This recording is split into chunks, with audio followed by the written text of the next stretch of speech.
One of the biggest friction points, it seems, about people coming to us and learning ECG with our focus seems to be this idea that 3 steps seems simplistic.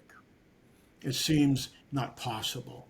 It seems not capable. It seems that if we do it in 3 steps, it satisfies quicker, it satisfies easier, but it doesn't satisfy good. So I just want to unpack this a bit, right? Because it seems to be the common element until people experience it. There is a friction. Is that how can it get down to 3 steps? And I just want to let you know that there's a number of reasons that's at 3 steps. And one of them is the psychology behind what we can be capable of in what the real moment looks like. ECG interpretation, 99% of it happens in the moment, maybe in something that's 5 seconds, 3 seconds, even 1 second long. And what we see at a glance, we look up at the monitor and at a glance, we take a look and we can recognize what is the same and what is different and what does it mean. So to me, part of this is the real life constraint about the utility or usefulness of ECG interpretation has to be done in that period of time.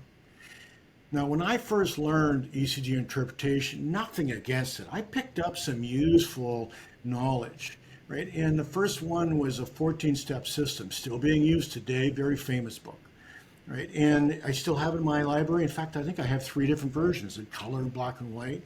So it was useful, and I value it. But it didn't prepare me for the constraints, the limits of what real world looked like. And then when I started to unpack this even further, I realized the problem was even more fundamental.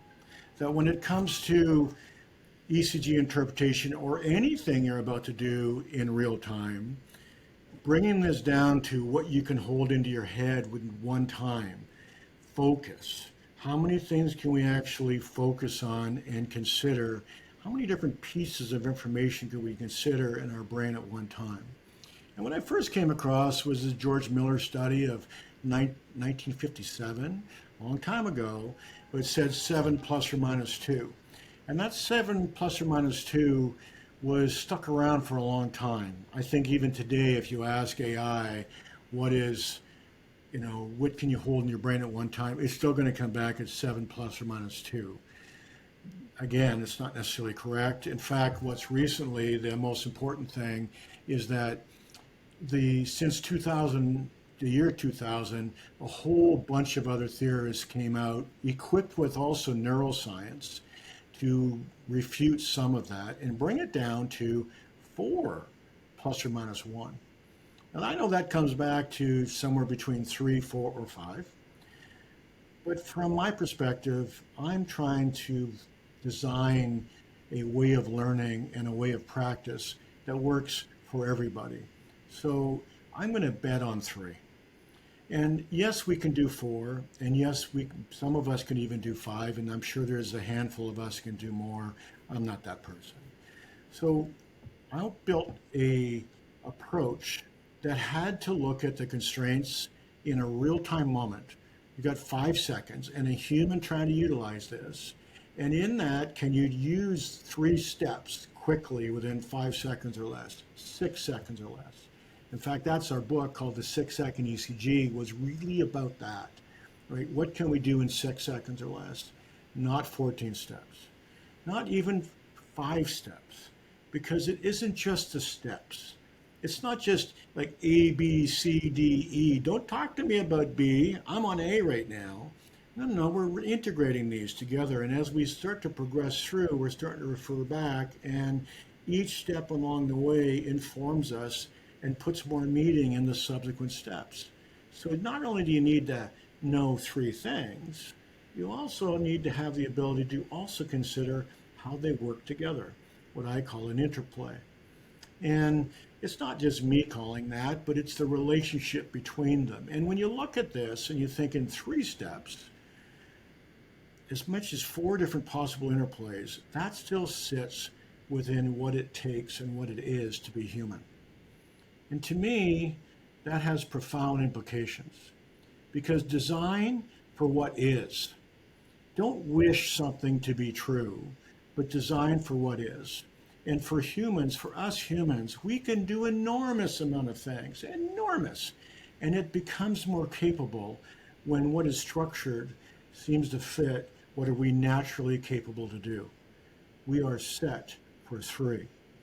Now, we can do it in 2. We can even do it in 1 sometimes. Some situations allow for that.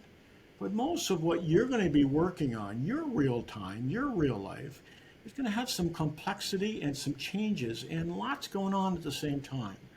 So in order to deal well with that, almost never will a this or that, a binary type approach to this be sufficient. And if you just go with just one way, this is the way, well, that's almost, that's almost never sufficient in real life. So the question is what's the sweet spot? Well, the sweet spot, you can maybe hold on to as many as 4, but 3 is going to be the more important. And even within those 3, if you're really pushed, can you bring those 3 down to 2? And if you're pushed even more, and we've all been pushed to that point, that it can focus on 1, then does the system allow you to go to 1? And this 6-second ECG which is 4 steps, and then with more insight in the next 25 years of teaching, come down to 3 steps, where we're focusing on heart rate and QRS and P, and in 2 hours, people go from, on a scale of 1 to 10, I'm really good at flatline, to, I think I've got this, maybe for the first time. And they don't know why. But I'm telling you why. It's because of framework that seems to fit what is real, not only the context, not only the problem, but also the humans that are trying to be capable in this moment. If you have a framework that seems to fit what their capable is, their capacity, and it seems to also bring the priorities up into those 3 steps, the key things, the most important things, then they're able to utilize it and use it. Because people want to make a difference, people are intelligent, and people are already capable.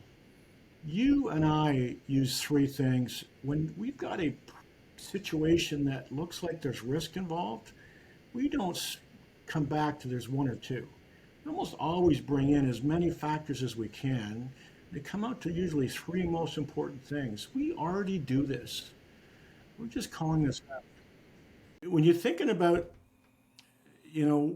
what is different about our approach, you could probably bring it, there's lots of ways of looking at tagline, but to me, I do value what you know.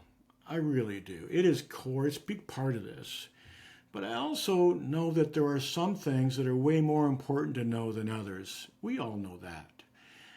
And then in the midst of this, I also know that knowing is usually not enough to get to the point where you're doing.